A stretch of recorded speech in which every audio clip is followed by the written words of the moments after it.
2021년 9월 3일 한낮에 햇빛이 비추던 서울 강서구 화곡동의 한 빌라. 평범해야 할 오후 2시. 그곳에서는 되돌릴 수 없는 비극이 시작되고 있었습니다. 가정폭력을 피해 집을 나와 이혼 소송을 준비하던 한 여성. 그녀는 마지막으로 짐을 챙기기 위해 다시 돌아가고 싶지 않았던 곳으로 향합니다. 그러나 그 선택은 목숨을 건 마지막 방문이 되고 말았습니다. 길 1m에 달하는 일본도. 분노와 집착, 그리고 통제 욕망이 뒤섞인 그 칼날은 결국 한 생을 잔혹하게 끊어냈습니다. 오늘 우리가 기록할 사건은 우발적 범죄가 아닌 예고된 가정폭력의 끝. 2021년 9월 3일 오후 2시경에 서울특별시 강서구 화곡동의 한 빌라에서 가정폭력에 시달리다 못해 집을 나와 이혼 소송을 준비하던 아내 당시 41세를 남편이 길 1m의 일본도 소위 장검로 살해한 사건입니다. 본 내용은 실제 사건을 바탕으로 하여 현재까지 밝혀진 사실을 중심으로 작성되었습니다. 다소 자극적인 내용을 포함하고 있으므로 노약자 및 침약하신 분들은 시청에 유의하여 주시기 바랍니다. 지금부터 그날의 사건 기록 함께 보시겠습니다. 2004년 결혼 초부터 가해자 장 씨는 심한 의처증으로 피해자를 괴롭혔으며 위치 추적 앱은 물론이며 집 안에 녹음기까지 설치했습니다. 취업조차 막았으나 자녀들이 학교에 다니기 시작한 이후로는 돈을 벌게 하고서는 홀로 그 돈을 다 소비했습니다.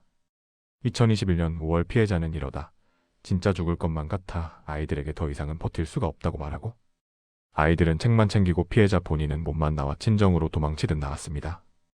아내가 나간 직후 남편 장 씨 당시 49세는 아내의 카드를 모조리 정지시켜 아내의 자금줄을 막아버렸는데 돈이 떨어지면 알아서 다시 들어오게 되어 있다고 말했습니다. 이 때문에 아내는 금전적인 이유로 힘들어하다가 가까스로 재취업에 성공했는데 그 돈으로 아이들 교육비 및 양육비를 보태고 일부를 이혼 소송 목적으로 모았습니다. 재취업에 성공은 했어도 자금난은 여전했고 그로 인해 옷을 살 돈이 없어 전에 살던 집에 두고 온 짐을 챙기라. 피해자는 아버지와 함께 장 씨의 집을 다시 찾아갔지만 현관 비밀번호가 바뀌어 있어서 장 씨와 연락해서 장 씨가 문을 열어주고 아내와 장인은 집 안에 들어와 짐을 챙기기 시작했는데 이 집 안에 들어선 지 단 2, 3분 만에 사건이 터졌습니다. 애초에 아내는 원래 알고 있던 비밀번호를 눌렀으나 비밀번호가 변경되어 문이 열리지 않았고 이에 남편에게 전화로 비밀번호를 알려달라고 요청했으나 남편은 비밀번호를 불러주지 않은 채 지금 갈 테니 기다리라고 하였고 아내와 아버지는 문 앞에서 1시간 동안 기다렸다가 남편이 오자 그때 문을 열고 들어갔습니다. 옷가지를 가지러 오라고 먼저 얘기한 건 가해자인 남편이었고 일부러 집 비밀번호를 변경했는데 아내에게 비밀번호를 알려달라는 연락이 오자 다니던 직장에는 병원에 잠시 다녀오겠다고 하고 집으로 갔습니다. 딸의 부탁에 함께 사위 집으로 온 아버지는 느낌이 이상해 현관문을 열어둔 채 집 안으로 들어갔습니다. 아버지가 작은 아이 방에서 짐을 챙기는 동안 큰 아이 방에서 짐을 챙기던 아내에게 장 씨가 이혼 소송 취하를 요구했지만 아내는 이미 조정 날짜가 나와서 못한다고 얘기했더니 돌아온 장 씨의 대답이 그럼 죽어였습니다. 이 말이 끝난 직후 장 씨는 옷장 속에 보관 중이던 일본도를 꺼내 들었습니다. 놀란 피해자는 압박할, 살려줘라고 외쳤고 피해자 아버지는 장 서방 왜 그러냐고 제지했지만 장 씨는 이를 뿌리치고 일본도를 휘둘렀습니다. 피해자 아버지는 이 순간에 대해 언론 인터뷰에서 휙 소리가 나더라. 부엌으로 피한 딸이 더 이상 피할 수 없어 싱크대에 기대고 있자 여러 번 순식간에 찔러버렸다고 했습니다.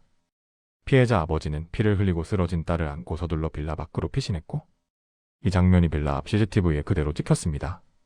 아버지가 피를 흘리는 딸을 안고 계단을 내려가면서 경찰에 신고는 했는데 미안하지만 널 살릴 수는 없을 것 같다. 마지막으로 남기고 싶은 말이 있냐?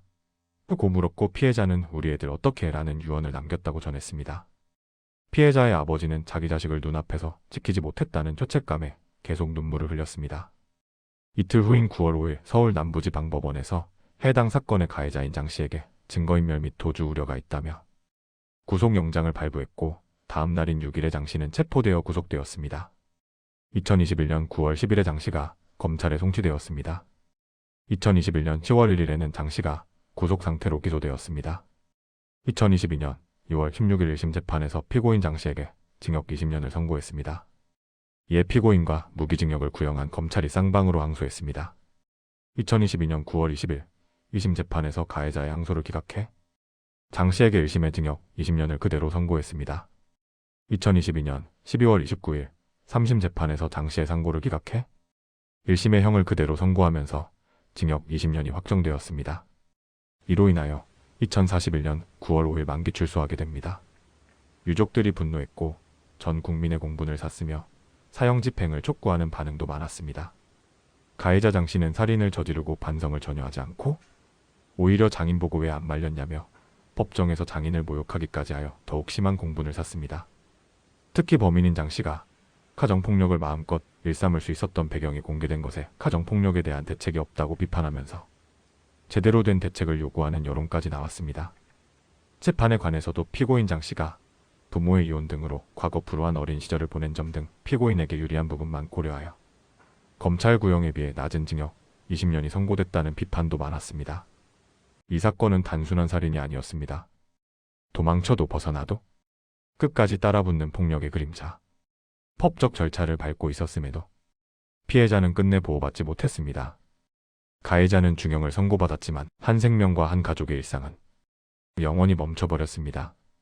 가정폭력은 집안의 문제가 아닙니다. 침묵되는 순간 그 폭력은 언제든 살인으로 변합니다. 이 사건을 기록하는 이유는 자극이 아니라 경고입니다. 비극은 갑자기 오지 않습니다.